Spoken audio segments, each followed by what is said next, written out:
Berjumpa kembali dengan saya Andi Maulana. Saat ini kita akan membahas masih seputar norma hukum pidana. Kita sering mendengar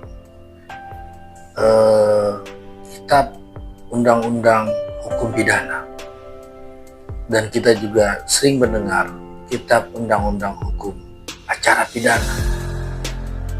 Apa yang membedakan dua makna kalimat ini? Sebelum kita lebih dalam membahas tentang dua makna KUHP dan KUHP, dalam buku undang-undang 1 tahun 2023, di mana pemberlakuan undang-undang ini akan dilakukan pada Januari 2026. Dalam ketentuan umum pasal 1 disebutkan bahwa tidak ada satu perbuatan seseorang akan dipidana kalau tidak ada hukum yang mengaturnya. Sekalipun dalam ketentuan pasal ini, sepanjang masih ada dan berlakunya hukum nilai di masyarakat, dan sepanjang pula tidak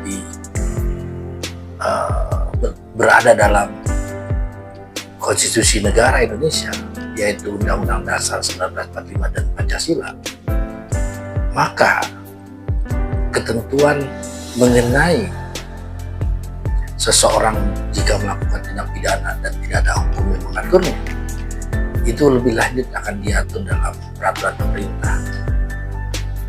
Memang terjadi kekosongan di sini, atau terjadi hal-hal yang akan memunculkan persoalan-persoalan dalam penerapan pemidanaan. Nah, di dalam buku yang dibuat oleh Profesor Dr. Igede Atmaja dalam teori hukum mengenai pemidanaan, dikenal teori absolut atau pembalasan. Teori ini memang lebih menekankan bagaimana seseorang menerima sanksi pidana terhadap perbuatan-perbuatan dilakukan. Teori ini lebih menitik beratkan pemidanaan seseorang tersangka karena sebuah pembalasan yang sebenarnya tidak dimaksudkan demikian kalau dalam hukum di Indonesia. Oleh karena itu, hadirnya KUHP dan KUHP yang baru ini akan mencoba mendekatkan antara hukum dan hak warga negara sebagaimana diatur dalam konstitusi negara kita. Ada satu buku juga menjelaskan bahwa keterkaitan hukum formil dan hukum material. Buku ini dibuat atau dikarang oleh Dr. Adi Jujunan Said dalam buku Hukum Pidana. Di situ dijelaskan bahwa hukum formil dimaksudkan untuk dapat menjelaskan hukum material. Nah, kali inilah baru kita masuk pada pembahasan pokok kita. Masih banyak memang di antara kita para kawan-kawan yang belajar mengenai hukum belum bisa membedakan KUHP, Kitab Undang-Undang Hukum Pidana. Ini mengatur tentang hukum material. Apa ini hukum material? Hukum material adalah seperangkat aturan atau norma yang di dalamnya terdapat larangan atas perbuatan seseorang yang berpotensi perbuatan pidana. Ada sanksi di situ, ada asas-asas legalitas di situ, ada bentuk-bentuk kesalahan dan pertanggungjawaban yang dilakukan oleh seseorang yang diduga melakukan perbuatan pidana itu. Karena memang di sana terdapat yang dinamakan satu perbuatan dilarang, terdapat ancaman. Nah, hukum material atau kita mengenal dalam kitab undang-undang hukum pidana mengatur itu.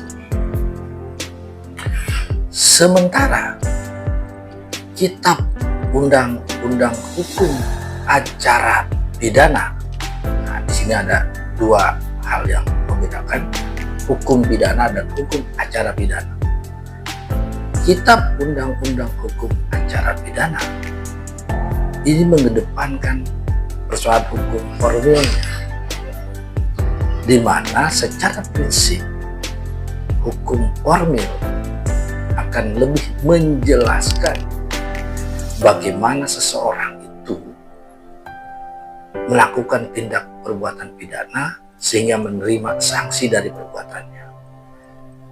Nah, hukum formil ini mengatur tentang bagaimana upaya penahanan, upaya penggeledahan, upaya pencekalan, upaya penangkapan, bagaimana proses penyidik melakukan penyelidikan, melakukan penyidikan, termasuk bagaimana mendapatkan alat bukti yang cukup sebagaimana diatur di dalam ketentuan pasal 184.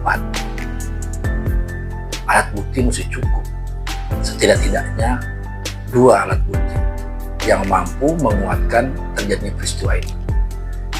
Oleh karenanya sering kita melihat polisi melakukan yang namanya olah TKP di satu tempat peristiwa kejadian. Untuk apa? Yaitu untuk memastikan satu tempat lokasi peristiwa hukum itu tidak dirusak atau tidak hilang, yang kemungkinan ada alat bukti di sana. Itulah untuk mendukung hal-hal yang menunjukkan atau mengarah atau kejelasan terhadap sebuah peristiwa. Selanjutnya, biasanya polisi juga melakukan yang namanya gelar perkara. Nah, gelar perkara ini ditujukan untuk menyampaikan kepada publik apakah suatu perbuatan peristiwa hukum tersebut telah memenuhi unsur atau tidak. Unsur yang dimaksud adalah unsur formilnya dan unsur materialnya.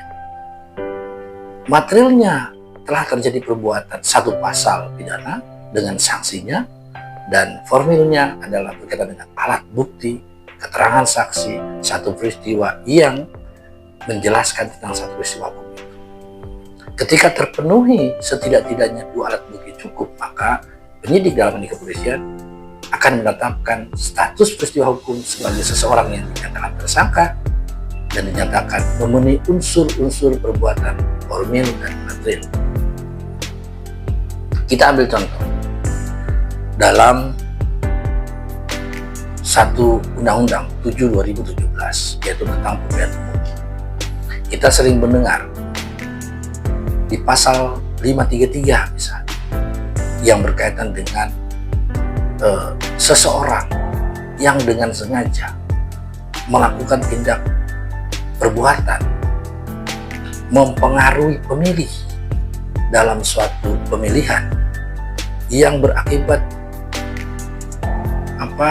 mempengaruhi seseorang pemilih dapat menggunakan dirinya sendiri dan atau dia mengaku diri orang lain sehingga menggunakan hak pilih di TPS lebih dari 1 kali di TPS tersebut, dan itu dimungkinkan atau diduga yang kita kenal pidana pemiluhan, sehingga terjadi yang namanya pemilihan ulang atau PSU. Perbuatan seseorang ini dugaan pidana karena disebutkan ada pasalnya, ada sanksinya, ada perbuatannya. Setiap orang, jadi setiap orang melakukan tindak pidana sebagaimana dimaksud pasal 533 dengan sengaja yang membuat pemilu itu diulang, maka terhadap orang tersebut dapat dikenakan sanksi pidana. Ada alat bukti, bisa foto, bisa tanda kehadiran, bisa panggilan ketika pemungutan suara, dan keterangan para pihak di lokasi tersebut. Nah, disitulah satu peristiwa hukum menjadi utuh, menjadi bulat, dan pihak dalam hal ini misalnya kalau tadi kita contohkan pemilu, jadi Bawaslu bersama kepolisian, bersama kejaksaan melakukan rapat koordinasi atau gelar perkara satu peristiwa dan terpenuhi unsur sebagaimana dimaksud tadi, maka peristiwa tersebut dapat ditindaklanjuti sebagai sebuah peristiwa pidana pemilu untuk ditindaklanjuti dalam proses penyidikan lebih lanjut. Demikian, terima kasih. Saya Hari, wassalamualaikum warahmatullahi wabarakatuh.